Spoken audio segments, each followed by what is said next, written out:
एक बीज था सपनों का, जिसे मां ने अपने हाथों से बोया, पिता ने जमीन बेचकर सींचा और किस्मत ने आंसुओं से जलाया। जसोदा मोहंता ओडिशा के एक दूर दराज गांव की बेटी, जिसकी जिंदगी के पन्नों पर दर्द से पहले लिखा गया था सपना। जब दादाजी को ब्रेन ट्यूमर हुआ तो पहली बार जसोदा ने महसूस किया, इलाज के बिना इंसान कितना असहाय हो सकता है।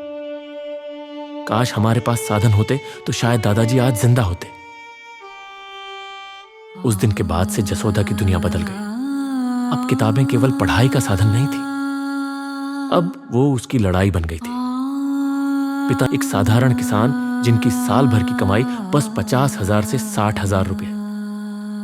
मां सब्जियां उगाती, दूसरों के खेतों में काम करती, घुटनों में दर्द, फिर भी चेहरे पर मुस्कान। जसोदा को बुरा लगता जब मां दूसरों के घरों में मजदूरी करती थी। एक दिन मां ने कहा, अगर पढ़ लिख जाओगी तो मेरे जैसी औरतों को यह सब नहीं झेलना पड़ेगा। बस वो बात दिल में बैठ गई।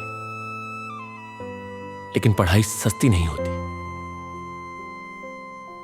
पिता ने जमीन का एक टुकड़ा बेच दिया और उस रात जब घर की दीवारें भी चुप थीं, जसोदा के मन में एक तूफान था। क्या मैं इतनी कीमत की हकदार हूं? और तभी एक और किरदार आया उसकी जिंदगी में, जिंदगी फाउंडेशन, अजय बहादुर सिंह सर। वो नाम जो सिर्फ सहायता नहीं करता, सपनों की जिम्मेदारी लेता है। उन्होंने सिर्फ मेरी फीस नहीं भरी, उन्होंने मेरे पापा की उम्मीदों को फिर से जिंदा किया। मयूरभंज की भूमि संघर्षों से सफलता तक पहुंचाने वाली भूमि मानी जाती है। हमारे देश के राष्ट्रपति की कहानी किसी से छिपी हुई नहीं। मैं तो मयूरभंज की भूमि को सैल्यूट करता हूं, जिसके अंदर में संघर्ष भी है और सफलता के शिखर तक पहुंचाने का एक अजीब सी शक्ति भी है। हर छोटी जरूरत, किताबों से लेकर हॉस्टल तक, हर मुश्किल पल में मां के आंसुओं से लेकर पिता के डर तक, जिंदगी फाउंडेशन खड़ा रहा, एक मजबूत दीवार की तरह।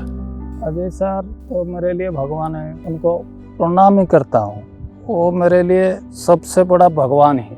अजय सार को मैं धन्यवाद दूचे। अजय सार को पाई मुझे आज मेडिकल कॉलेज पाइचे, ସେଥିପାଇଁ ମୁଁ अजय सार को बहुत बार धन्यवाद दूची। इस साल मेरे मेडिकल कॉलेज में सिलेक्शन हो जाएगा, इसीलिए मैं जिंदगी फाउंडेशन और अजय बहादुर सिंह सर को धन्यवाद देती हूँ। आज जसोदा अपने सफर में आगे बढ़ चुकी है और अब उसका सपना और भी बड़ा हो गया है।